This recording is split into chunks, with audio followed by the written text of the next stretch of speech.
the Los Angeles Clippers, they finished with the second seed last season, 49-23, and lost to Denver 4-3, 7 games. Denver shocked the world. And now, I think right now, all eyes are on Kawhi.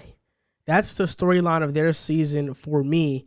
They made some offseason moves, like they got Serge Ibaka, Luke Kennard, Nicholas Batum for whatever he's worth at this stage in his career. But they also lost pieces like Montrezl Harrell, Shamet, and JaMychal Green, who actually went to Denver.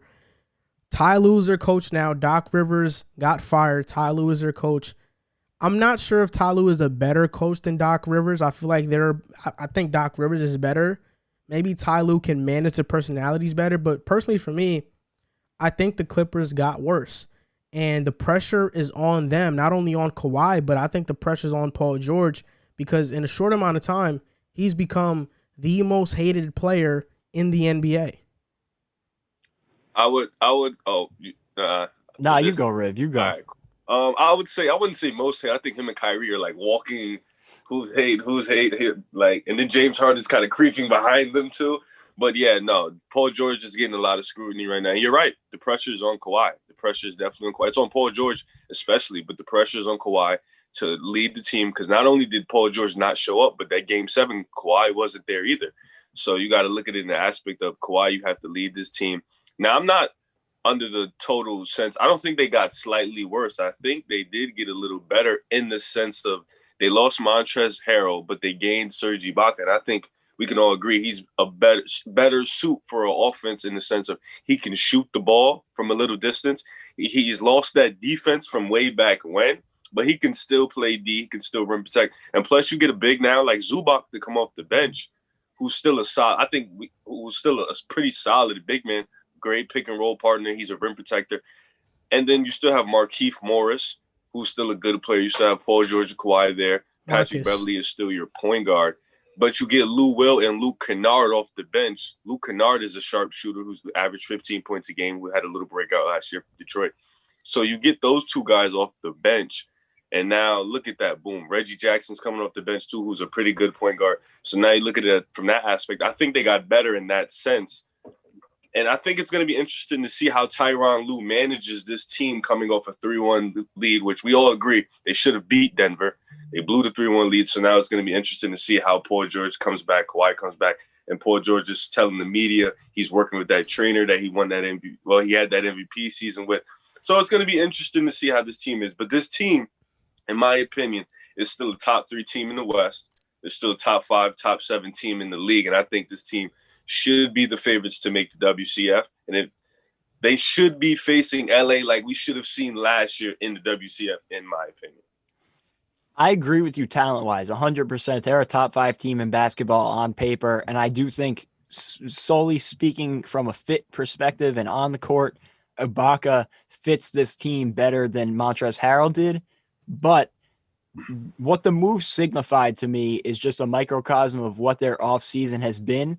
And that is you are sending Montrezl Harrell out of town after he was the face of your big campaign last year as these rough and tumble guys. Like Montrez was this, dog coming off the bench, brought that attitude, brought that, I don't want to call it little brother, but like they're chasing the Lakers who have this high status and they have to work for everything they get. And I just think that getting rid of him is catering to Kawhi and PG, which we saw that article that came out this offseason. They did that all year last year. They let them come in, choose their treatment, take days off when they wanted to, so on and so forth. You know the story. And now they have the extra black cloud hanging above them about this investigation into Kawhi's signing, which we can't operate under, what might happen.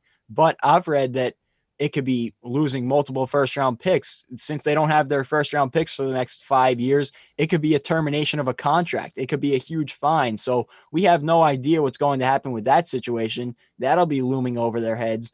All that on top of the fact that they had one of the biggest collapses in basketball history last season, and they have to prove themselves. So there are a lot of external forces that are going to force the Clippers to play their best basketball this season. And if they don't, Ooh. that trade for Paul George is going to go down as the worst trade in NBA history. So there is a lot going on outside of just the lines of the basketball court that are going to impact this Clippers team this year.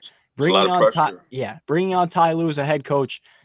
I know he was in Cleveland with LeBron and Kyrie, but anytime you have LeBron on a team, I feel like it takes some pressure off of the coach to handle, personalities and whatever in the locker room. I feel like LeBron does a lot of that himself. So now he's going to be tested and have to prove himself and see what he can do to get this team back on track. But I agree with what you guys said.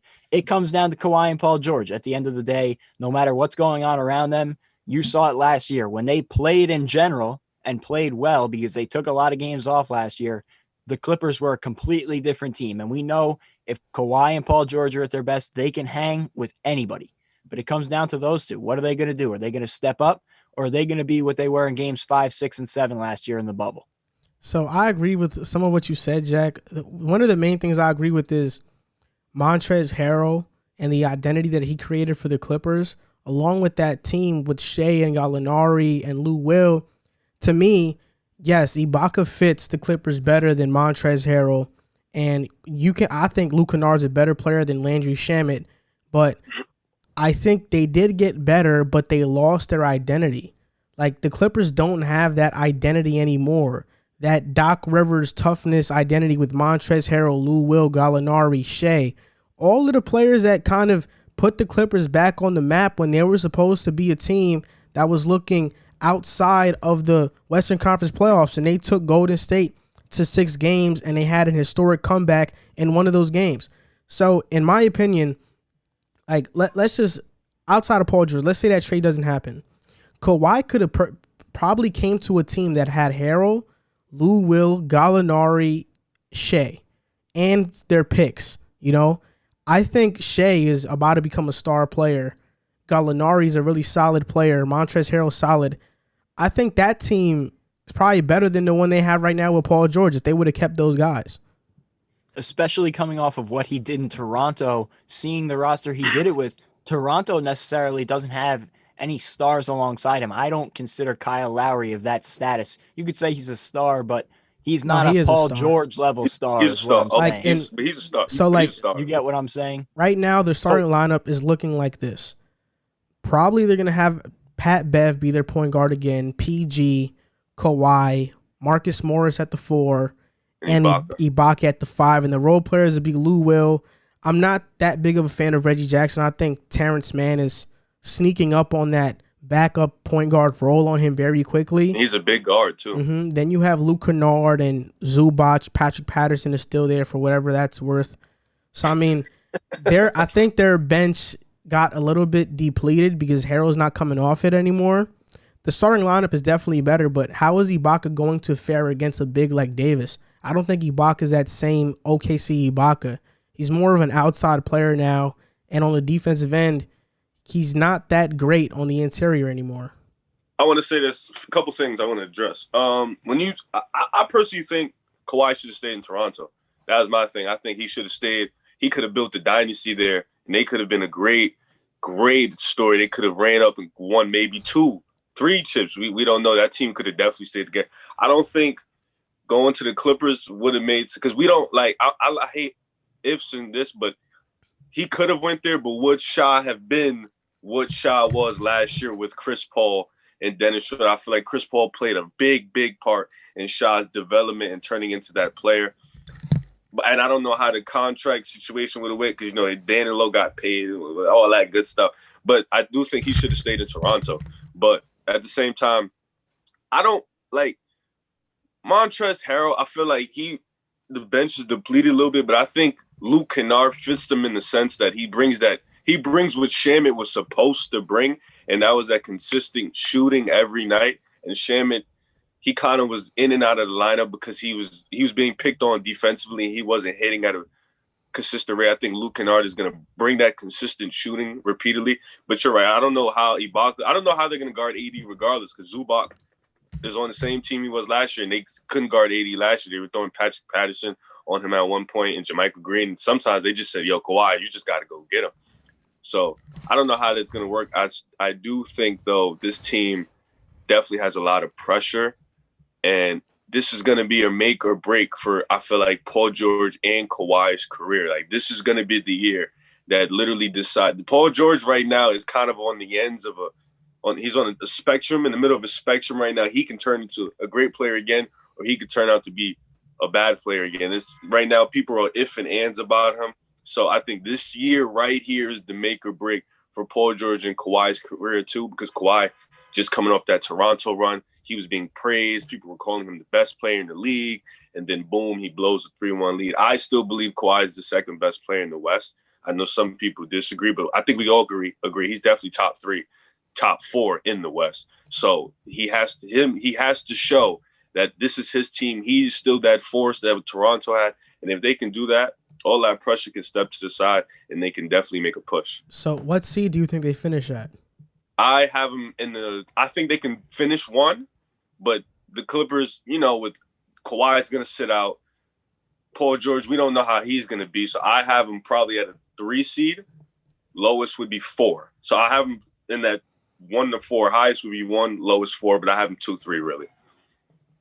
One other thing I wanted to address before I get my seed.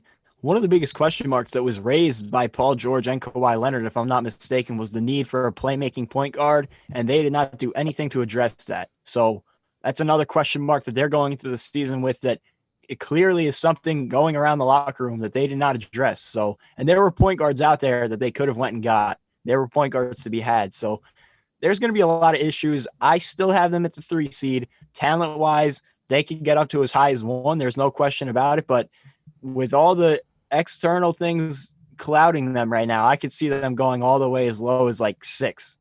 I still think they're a lock for the playoffs, though.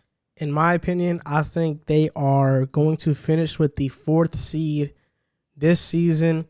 I can see them as high as 1, like you guys said, but I think those chemistry issues are going to be a concern, and I'm not totally bought in on this team. I think there's going to be a lot of reoccurring problems throughout the season. I can see them as low as 4. Like, I have them at 4, but I think that's the lowest they finish. There is a scenario, like Jack mentioned, where they can finish in the 6th seed, around there, or the 5th. But I think if that were to happen, that's the worst case scenario. Everything would have to go wrong for them to finish that low in the Western Conference standings. Agreed.